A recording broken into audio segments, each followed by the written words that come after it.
So yes, I'm very happy to introduce Aschwin the Wolf from Advanced Neuro Biosciences. So he's one of our very important and few people really spending 100% of his time in research for cryonics. So that's very important. We would like to have more of this guys, and I'm very happy to introduce you and that you are here to present. Thank you.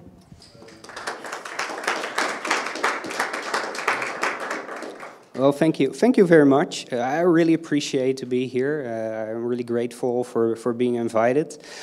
Let me briefly say something about myself. I've been involved with cryonics for I think about 10 or 11 years. I became an LCOR member in 2002, and I've worked for Suspended Animation, the company in Florida that provides standby and stabilization services to the Cryonics Institute, and they also collaborate with LCOR a lot nowadays.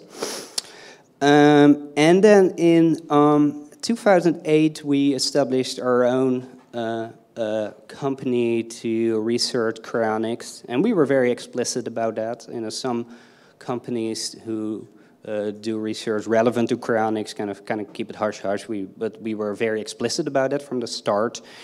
And the name of the company is Advanced Neuro Biosciences. You can really deduce from that it's very much involved in cryonics.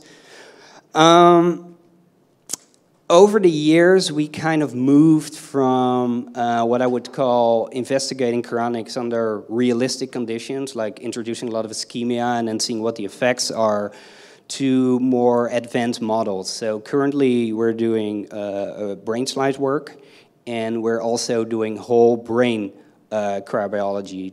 To my knowledge, we're one of the few, if not the only company right now that is actively pursuing a whole brain cryobiology model. Now, I'm actually not going to talk about my research today, although it's my understanding that Ben Best this morning talked a little about the research we've done and some of the results.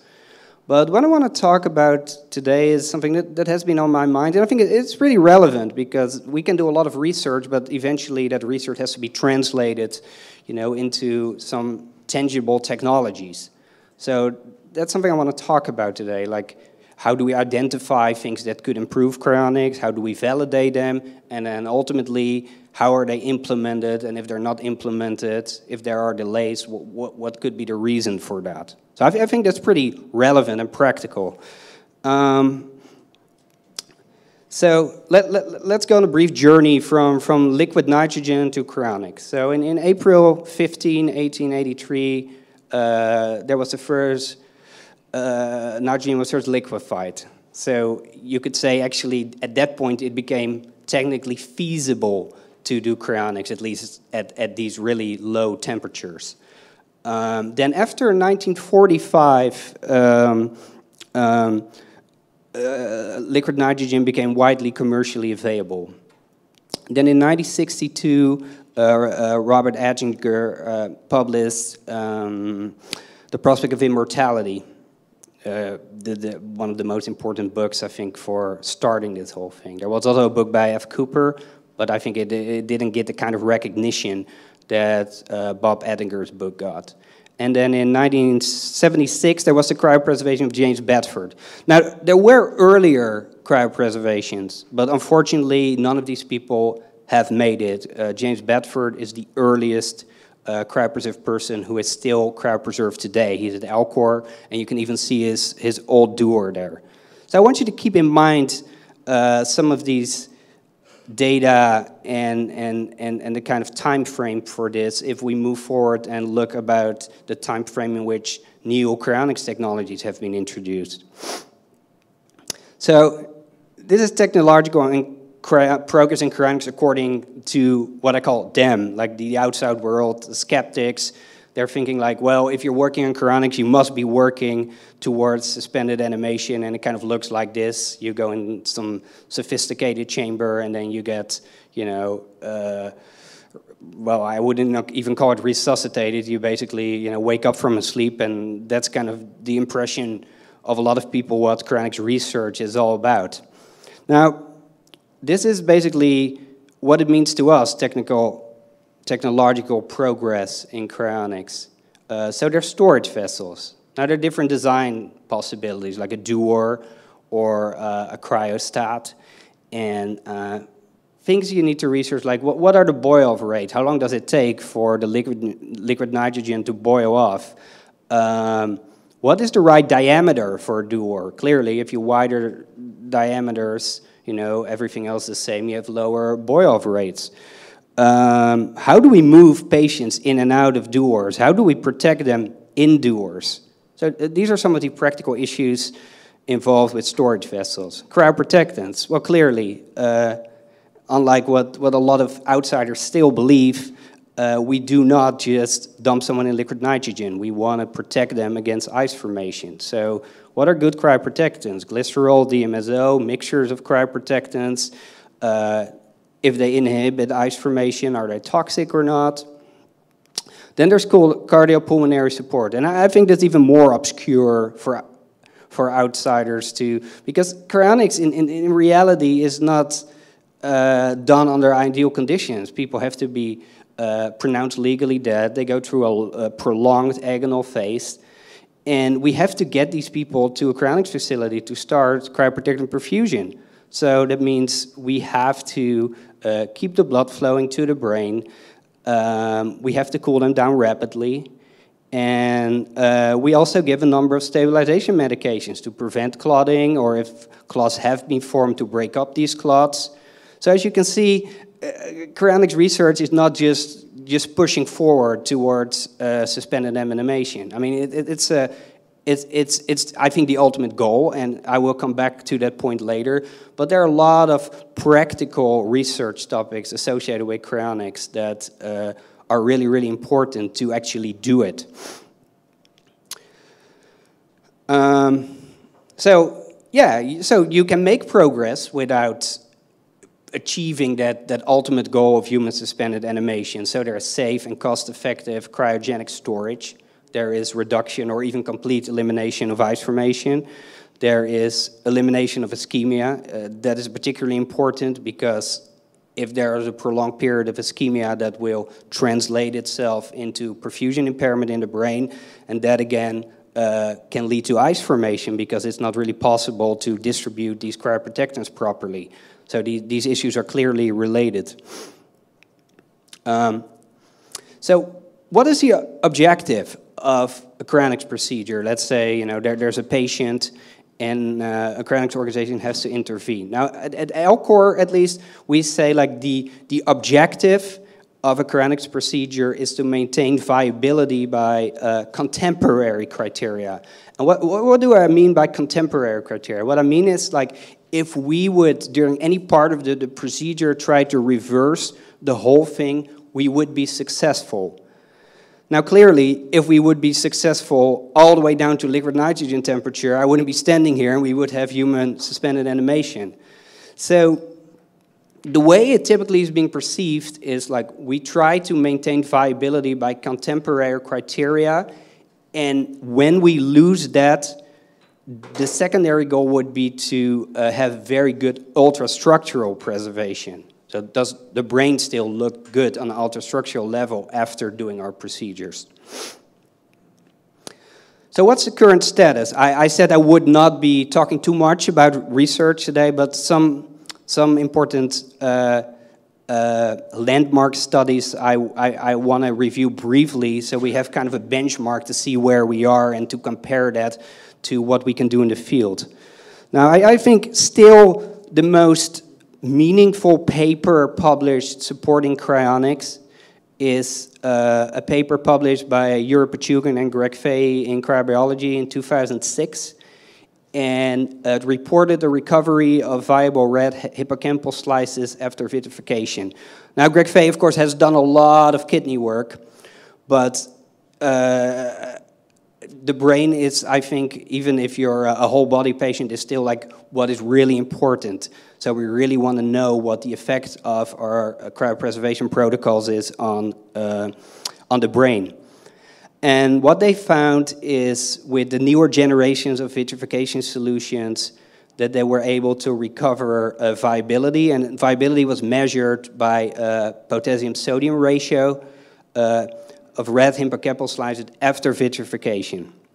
So that's kind of the state of the art in the published literature. Now, not long after publication of that paper, at the Suspended Animation Conference in Florida, there was an announcement by 21st Century Medicine that they had been able to maintain long-term potentiation, LTP, like the process that is usually presumed to be involved in long-term memory consolidation, to maintain it after vitrification of rabbit brain slices.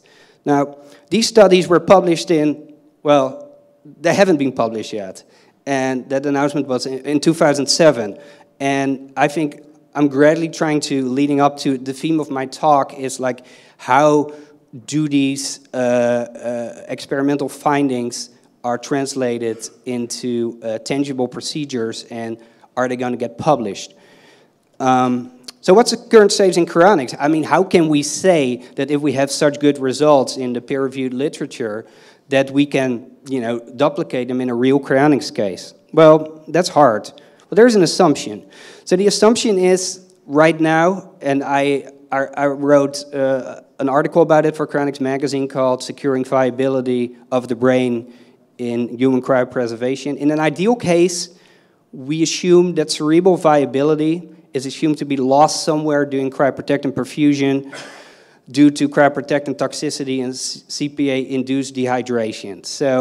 So what we basically think is, in a really ideal case, and let's just say one in which the hospital is extremely cooperative, the patient is not like in septic shock or has gone through a prolonged, agonal phase, a cryonics organization can intervene quite rapidly. We cool down quite rapidly. We give all the stabilization medications. And then we cool down, wash out the blood, and start introducing the cryoprotectant. Our current understanding, based on extrapolation from the literature, is that somewhere in the early to middle stages of doing cryoprotectant perfusion, viability of the brain is lost. There are a number of reasons for why we cannot push the results of that I identified in these papers so far in cryonics, and one of it is like the conditions under which we do cryonics are very different from the lab. For example, M22, the reason why that vitrification solution has that name is that it's actually introduced at minus 22 degrees Celsius. Prior to that, there is a different solution with lower toxicity that precedes that solution. Now in cryonics, we use M22 straight away, so that's probably quite a bit more toxic. And we certainly do not go to these really low temperatures for introducing M22. We -3, -5 are the lowest temperatures that M22 is being perfused in cryonics. And as I just said, M22 is not even introduced at all at these kind of temperatures in the lab. Another really important reason why we think that it's almost inevitable that we lose cerebral viability at least midway during cryoprotectant perfusion is the dehydration caused by cryoprotectant perfusion. As some of you may know, if you do a prolonged perfusion with a high concentration of a cryoprotectant in the brain and the blood-brain barrier is still intact and the patient is not ischemic, you will get severe dehydration of that brain.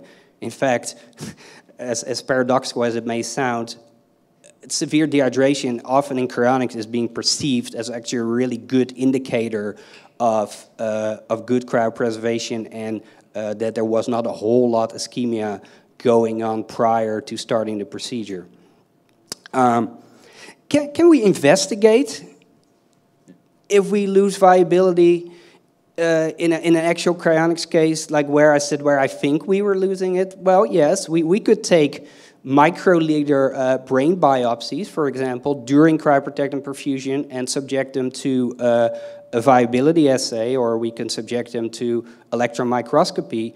And there's currently, at least at Alcor I know, a lot of discussion about implementing that. And as you can imagine, there there are some concerns about it because you would be basically extracting a very, very small piece from the brain for experimental validation. Now, actually, taking very small microliter samples of the brain is kind of not uncommon in mainstream medicine, and there are not, to my knowledge, very adverse consequences. But as you can see, if you have to do that in a cryonics facility, you know, things can go wrong. You have to make burr holes to do it.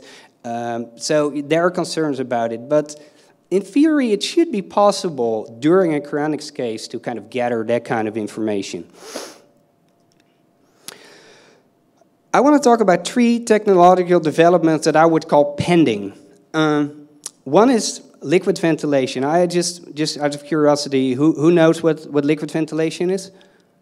Okay, so I will briefly say something about it. So in a typical cryonics case, when the patient is pronounced legally dead, we immediately put the patient in an ice bath and start cardiopulmonary support and start the cooling as quickly as we can. But by necessity, that is external cooling, and external cooling, especially in organisms as big as a human, is fairly slow. Now, one alternative would be to put the patient immediately on bypass, access the vessels and run a really cold solution through the body or the brain. But as you can see in a field situation, that is not particularly practical. So one proposal was to use a liquid to ventilate the lungs. This technology goes back way to the 50s, where they discovered that mice could breathe in liquid. And the idea is like the lungs, all the blood in the body goes through the lungs. So if you would cycle in and out a very cold liquid in and out of the lungs, that would really speed up cooling of the patient. So that's where that idea came from. Second technology, intermediate temperature storage. The rationale behind that is like modern vitrification solutions vitrify around minus 20, minus 130, minus 120, minus 130. You go below that, and there's a lot of thermal stress building up, and eventually that translates itself into fracturing. So basically, the point here is we're storing actually lower than would be responsible. And there have been various proposals to store patients at higher temperatures. Field cryoprotection. Well, the phrase field cryoprotection, you used to hear a lot about field vitrification. That would basically mean that instead of transferring a patient from wherever the patient is pronounced and we do the procedure to a cryonics facility, we do the cryoprotect and perfusion in the field. Now, you could even do the vitrification in the field, but then you would have to ship the patient back in a very bulky door, especially with a whole body patient, and it would not be particularly practical. So that's why we talk about field cryoprotection instead of field vitrification. All right. So here are some dates involving liquid ventilation. So Clark and his group demonstrated the idea of liquid breathing in rodents in 1966. Then in 1995, Mike Darwin proposed liquid ventilation as a technology for rapid induction of hypothermia in cryonics. And then in 2005, suspended animation, I was there at the time actually, and critical care research, it says here critical medicine, but it's actually critical care research in California, started collaborating on a prototype of that technology that could be used in cryonics. Intermediate temperature storage. In an interview in 1987, Alcor president Mike Darwin proposed vapor storage at intermediate temperatures as a research direction. In 1997, Hugh Hickson is a longtime employee at Alcor. He introduced a device called the crack phone. He made it all himself, and basically he used acoustic signals as a proxy for how much fracturing there's going on in a patient or the brains of a patient. Then in 2000, Alcor acquired the CryoStar, which is an electrical very low temperature freezer that runs around minus 140. So you could conceivably store a patient in there. Well, that would have to be a neuro patient because they're not particularly big and they wouldn't fit. But Alcor acquired that with the aim of validating that technology. Now in 2003, Alcor acquired a prototype of a neuropod. So that was basically an ITS, intermediate temperature storage, specifically designed prototype for holding neuro patients at intermediate temperatures. Then in 2008, Alcor acquired a real ITS neuroduor, so that was not a prototype, but something that was validated to run for extended periods for use. And in 2014, and that's kind of interesting, 21st Century Medicine started reporting some of their porcine, or some of their pig studies, and they were able to cool whole pigs to around 130 with negligible or no fracturing. When they cooled to minus 140, they got some fractures, but not a whole lot. But when they just cooled to just below the glass transition temperature, they almost didn't see anything at all, or in whole body patients that would often involve fracturing in areas that even like contemporary surgery could fix. So that was pretty encouraging, because one of the reasons why that technology has been quite controversial is because some people said, well, if you cannot eliminate any fracturing at all, what's the point? Or we do actually see a lot of fractures above the glass transition temperature already. So these results were very encouraging. Well, here's a photo of the ITS unit at Alcor that's currently actually in operation and has patients in it. Yeah, you can see quite well there. Yeah, so on the left you can actually see how it looks from the inside. So there's a pool of liquid nitrogen in the bottom, and there is some insulation, and then patients are stored, and there's again insulation and duor lit. Briefly, the way it works is, if you, of course, have liquid nitrogen and you would place a patient in it, well, the patient would be at 196. And if you would place in that vapor, then, of course, the temperature would be higher. And if you elevate it more, it would be higher and higher. So the way it works is to basically have a pool of liquid nitrogen and then introduce some insulation so you can kind of tweak that temperature in which the patient is being held. Now, the elegance of this system, and a lot of people don't know that, is that if it would not function anymore, if there would be, because there is an electrical component that looks at the temperature, but if it would not be function, the temperature would drop. So there is no concern in intermediate temperature storage that if it doesn't work, you know, a patient would fall out, the temperature would drop. It wouldn't be great, because if you have a patient that previously didn't have any fractures, it would drop to a temperature. But at least it is a better safeguard than, you know, being dependent on a system in which patients would fall. So I think it's very important to mention it here, because it's still a misunderstanding about intermediate temperature storage. So why did I put that question mark there when I said ITS at Alcor?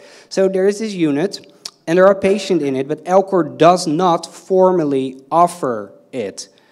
At some points, CrackPhone data were so encouraging that they decided to put these patients into intermediate temperature storage.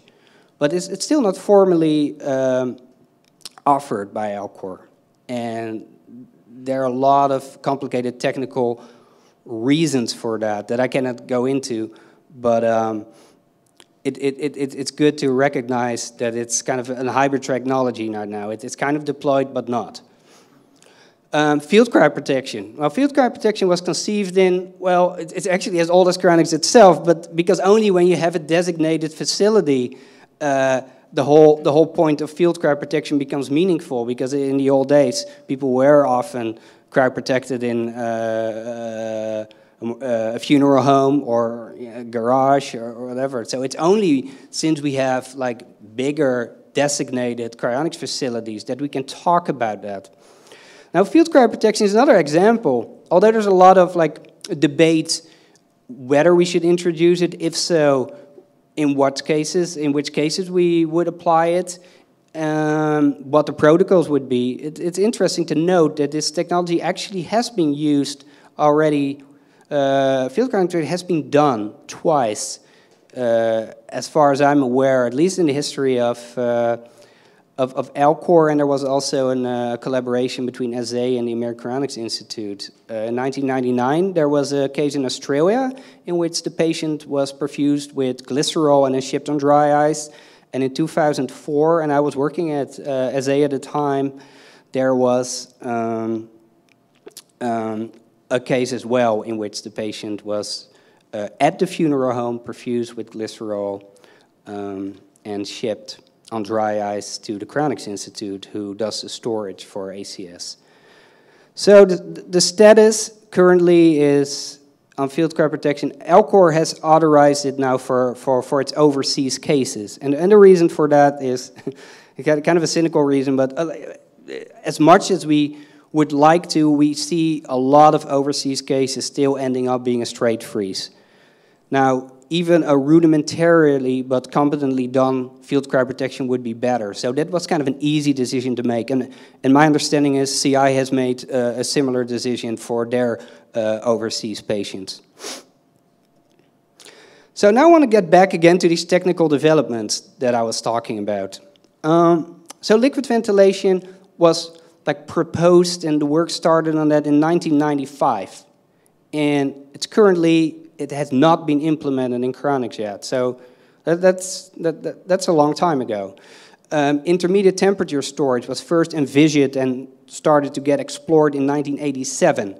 It had still not been formally introduced in the field. Field cryoprotection, well, as I said, it's kind of as old as cryonics itself. So basically, if we would introduce it, we would be kind of full circle. But it's still not universally practiced by any cryonics organization. If you remember, when I went back to Robin Ettinger writing his book about cryonics, and it was, I think, only 5 or 6 years later that the first person was cryopreserved and put into long-term storage. And we look at these technological developments, and they seem to be taking quite long. So why does it take so long? I think that there are really good reasons for it sometimes, but I think there's also reasons for that I think that are not so good, or perhaps if we would recognize them, we could accelerate that progress. Well, one thing has to do, I think, with the nature of cryonics itself. There is no real clinical feedback. Well, there's a caveat to that, but there's no clinical feedback. If you do cryopreservation case, unlike in mainstream medicine, the patient will not, at least not at this point, come back, and you can say, okay, that worked. So all cryonics cases in a sense, end the same way. They go into do-war, and as a consequence, there's also little member feedback, because if you would send a conventional patient for bypass, and the patient wouldn't come back, or there would be some very innocent procedure, but well, there would be hell to pay, right?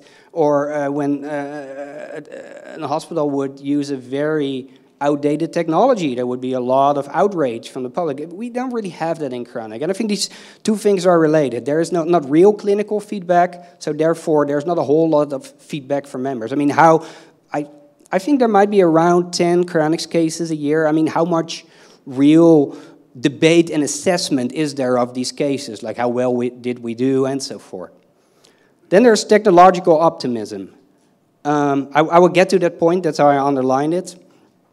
There's cost, and I think cost is a really, really good reason, and I would say good excuse too, because a lot of these technologies cost a lot of time to investigate, to validate. For example, intermediate temperature storage.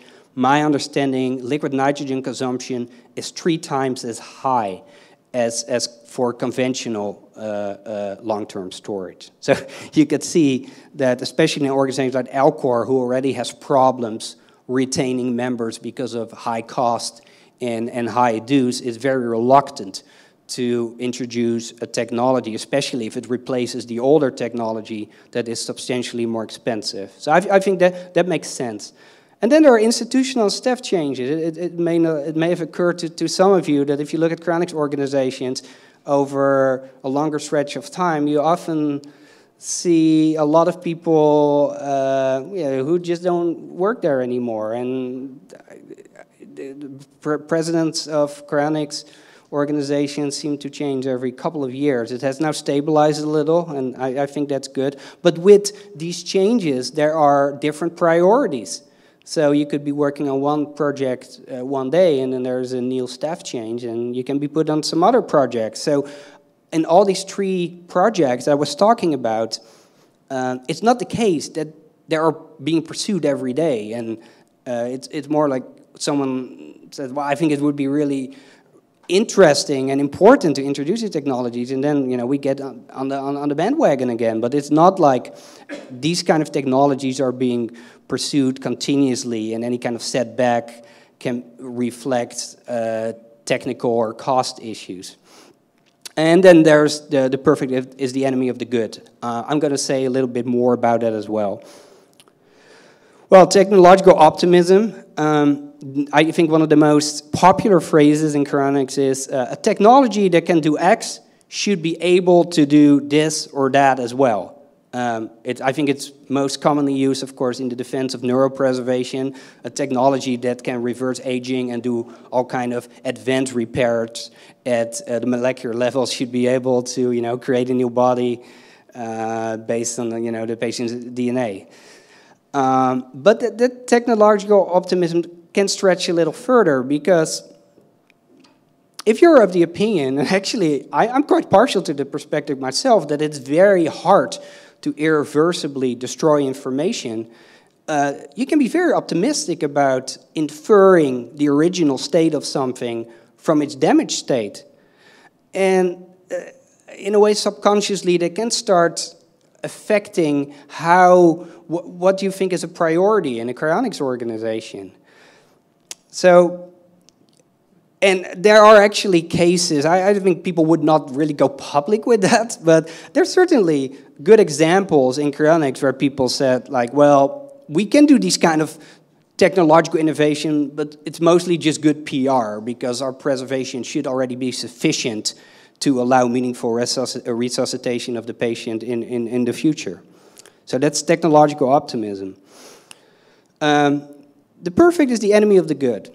I'm going to give 3 examples. Let's talk about low toxicity vitrification. I think it's kind of a misunderstanding. Vitrification itself is actually not really hard to do.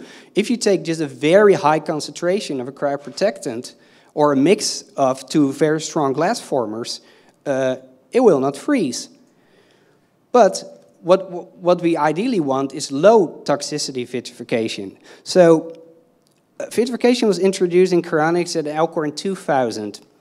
And it basically coincided with the time that associated research labs, like 21st century medicine, were able to design vitrification agents that had at least low enough toxicity to recover organs with some degree of viability.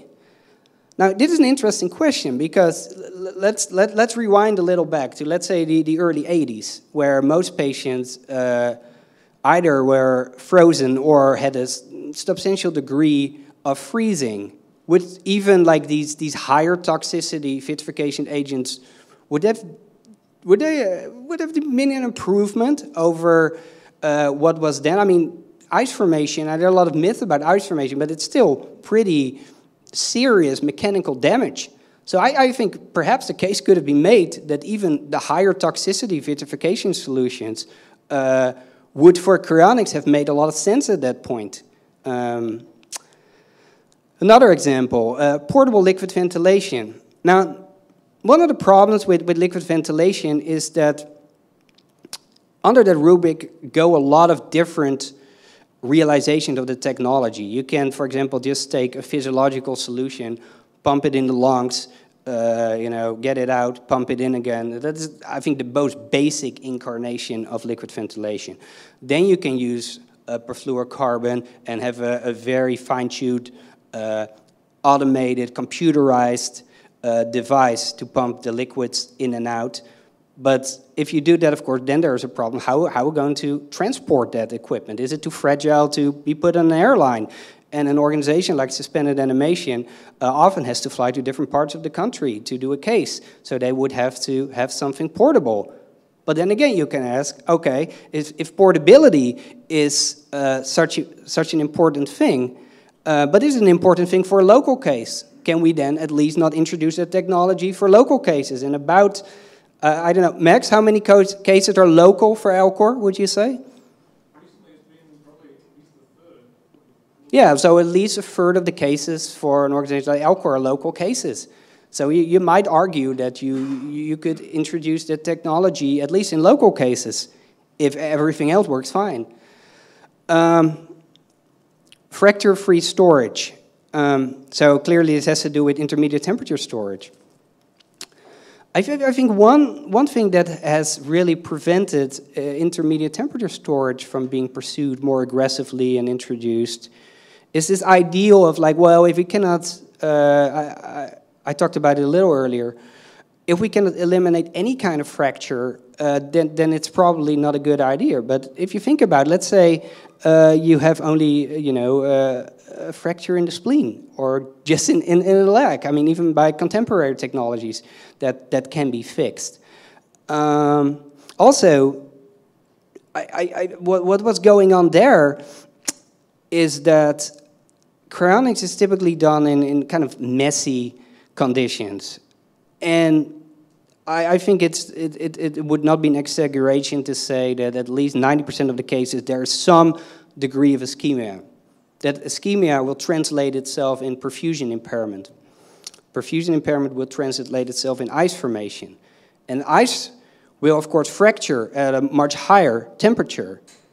So one of the, I think, erroneous conclusions for a while in cryonics was, well, we see fracturing at higher temperatures, so therefore the idea of eliminating fracturing below the glass transition point is kind of an illusion because we see it already at higher temperature. But as I think we increasingly come to understand, a lot of that fracturing was due to ice formation that would be absent in a properly, you know, vitrified case. So, and this is my last slide. So how can we accelerate progress in cryonics? Now, it's just one slide, and these, you know, by definition, must be very subjective suggestions. But I want to go back to that slide I showed about suspended animation. That's kind of the perception that people have what cryonics is, or at least what we are working towards to. But in a way, it is good. I think no cryonics organization, to my knowledge, has a formal research objective. And I think, or even a formal clinical objective. And I think it would be good to at least aim for human suspended animation because it will provide a benchmark to evaluate each and every case or any technology to see how far we are moving towards that goal. If there is no clinical goal, if there is no experimental goal, it's very hard to say which technologies are important, which technology would make a lot of constitute a lot of meaningful improvement. To improve case monitoring. I earlier said there is no clinical feedback in cryonics. Well, of course, clearly that cannot be true if you really would look carefully at a case, because throughout each step of a cryonics procedure, there are a lot of things you can measure to see how well you're doing. You can, for starters, of course, look at how long the delay is between pronouncement of legal death and the start of a cryonics procedure. Then you can look at the cooling rate. Then you can look at how well is the patient ventilated. Let's look at expired CO2, which is a very good indicator of how well the patient is being perfused and how good cerebral blood flow is. In the operating room during cryoprotectant perfusion, there are all kinds of things we can do. Most recently, Alcor has started doing CT scans for their patients, for their neuro patients at least, because they have to take these patients to another facility, which would be a little impractical with whole body patients. But they can now do CT scans, and they can actually see the degree of dehydration and the degree of perfusion impairment and ice formation. And we can correlate that to, like, well, if there was a lot of ischemia, you would expect to see more perfusion impairment and ice formation. And I have not systematically looked at these things, but that pretty much turns out to be the case. So there's a lot of you can do in terms of case monitoring. Along the same lines, you can quantify damage for each case. You can kind of create a sort of global metric in which you say, like, okay, ischemia, cooling rate, we put these things together. This is kind of simplistic, but we give this case a 7 out of 10, you know, relative to what is technologically possible for a cryonics organization to do. And if you communicate these findings clearly, especially against the framework of achieving human suspended animation, then people say, oh, look, we're moving in the right direction. Or they say, like, well, but we see fracturing in every case, so now I really understand why we need intermediate temperature storage. So communication, of course, of these results is very important too. And 4 is targeted cryonics R&D, and that goes back to the point I made about institutional and staff reasons for progress sometimes being a lot slower. It would be good if you could just say, well, we put these 1 and 2 people just really on this project, and not like 5 and 6 other projects, as often the case in cryonics, but that is really what they're working on, and they need to complete that. And clearly, it's only now we have more established cryonics organization, more money, that we can do that. But I think the time is right for that. So I think the short version of my story is I think there are a lot of technological projects in cryonics that move not as quickly as I think they can. And I think we need to really think about how to accelerate that, and especially like for Europe, when you still have to establish a storage facility, you can really think and study how this has been done in America, and try to learn from that. So I'm glad to take any questions about it. Thank you.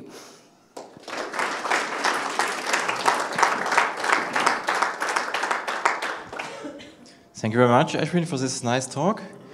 Other questions? Torsten? Hi, this is a question about sort of the current vitrification technology, and from the case protocols, I'm well aware of what you talked about, that there is massive dehydration of the brain, massive shrinkage. So maybe to sort of a bit provocative question, I mean, if the blood-brain barrier is still intact, is the brain actually perfused with CPAs? Or could you basically use any high osmolarity solution and the result would be the same? Well, when you think about blood-brain barrier permeability of cryoprotectants, it's not the case that they don't go through at all. Especially, I mean, we know that because we don't see any freezing in well-vitrified brains. But that is also partly due to their dehydrated state. So the current understanding of brain vitrification actually is that it is a combination of dehydration and cryoprotectants. Now the most obvious suggestion would be, well, why don't you modify, break open the blood-brain barrier? And actually there has been some work on it. And in clinical medicine that's often being done by using mannitol, or hypertonic saline solution like that, but that doesn't seem to really work like that in cryonics. You really have to come up with something a little bit harsher, and that also indicates, I think, the problem, because what do these molecules do overall to viability? I mean, a molecule that is really potent enough to like really disrupt the blood-brain barrier may also have adverse effects on endothelial cells or cell membranes in general. And actually one thing that we're looking on our lab now is looking at these blood-brain barrier modifiers and to see if we administer them, how it affects viability. And the second thing I want to say about it is like dehydration has always been kind of considered to be a double-edged sword in cryonics. We do not like to see it, But we also do like to see it because it's an indicator of little ischemia and very good cryoprotectant perfusion. I was recently involved in a dog cryopreservation, and we thought it had gone really well, and then the brain was extracted, and the brain had not shrunk at all. So I thought, well, maybe, that didn't go as well as we thought it did. And then later, when that brain was expected for ice formation, it was not ice formation at all. And that was in a dog. There was a cryopreservation of pet. And then later, Alcor reported seeing a similar phenomenon in a case that they also believe they've done fairly well. And there's also some evidence from the 90s where very good electron micrographs were obtained in dogs after cryopreservation. So maybe the dog is an animal whose brain seems to be blood-brain barrier is a lot more permeable to cryoprotectants. I mean, it's not just a large or small animal thing. It's really strange. It's something someone really has to look into. And if dog brains are a lot more permeable to cryoprotectants, why that is and what we can learn from it for humans. And if I may, a short follow-on question. When does the blood, like how much after the heart stops does the blood-brain barrier break down? Because I know it does sometime after death. And might people whose blood-brain barriers have broken down even get a sort of better vitrification than those who are still intact? And again, a bit provocative. Well,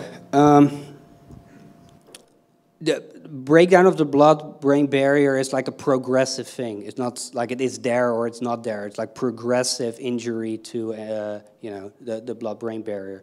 And one thing we have seen in our lab, and I think Jure Pachugan has observed it also in his research when he worked for CI, is that progressively the amount of shrinking of the brain gets less and less and less.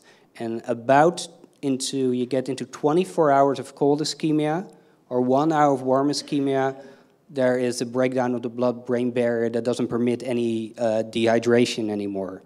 Now you could say like, well, that's great, then you can better perfuse that brain. But the problem is, that is because of ischemia, and that very ischemia produces perfusion impairment and leads actually to poorer equilibration of the cryoprotectant. Now, of course, there would be like a middle of the road, so to say, in which you would break down the blood-brain barrier in the absence of ischemia. And that's something that is being looked at by our lab and also by 21st Century Medicine right now, yeah.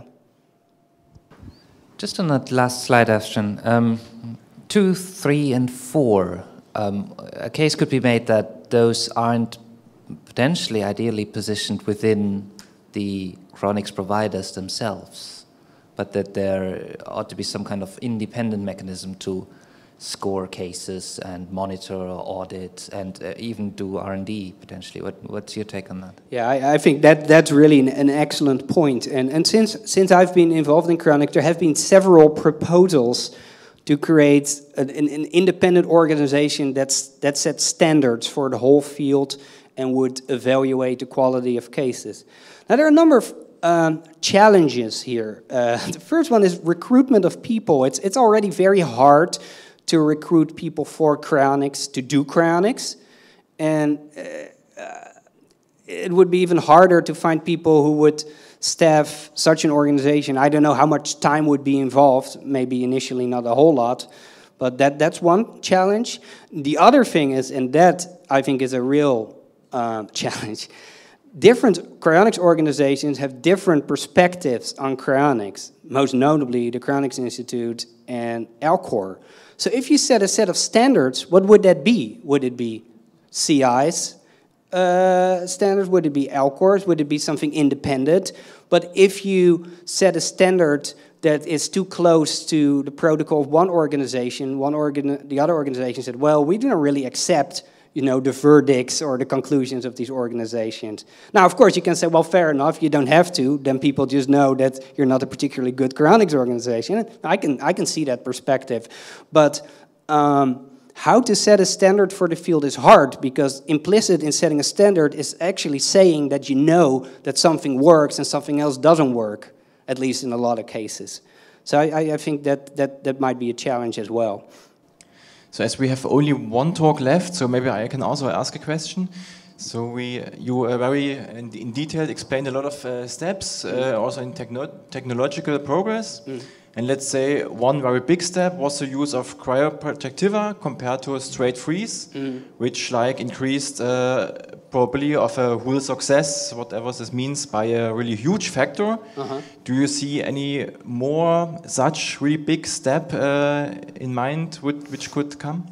So that's a really interesting question. It made me think about some of the points I made. I think maybe one reason why the passion for some of these technologies that I identified as important may not be that big is like this paradigm change from freezing to not freezing has been perceived as so fundamental that a lot of it is kind of like tinkering around with it. And to be truthful, I mean, there is some credibility to that perspective, because if you would try to look at very subtle differences in cryoprotectant toxicity in electron micrographs, I wouldn't be able to see that. I know. So if your perspective on cryonics is that it is basically structural preservation and you do not care a whole lot, let's say, about viability, then you could argue, well, we're already there. We just have to make sure we just bring more people in that rubric of ice-free cryopreservation.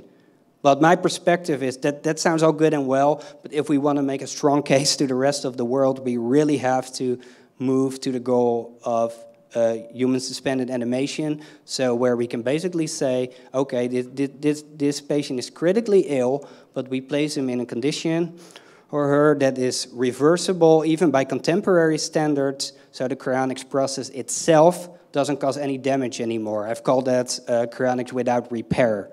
So that would be my perspective. But I can certainly see why there has been, among some people, a lot less enthusiasm to push some of the progress much harder, especially like with fracturing. That is another example where I've heard a lot of people say, like, well, if you can make repairs on a molecular level, it should not be very hard, you know, to heal, a fracture. And that's probably true, but I don't think it's good for the public image or the whole idea of patient care to stop here.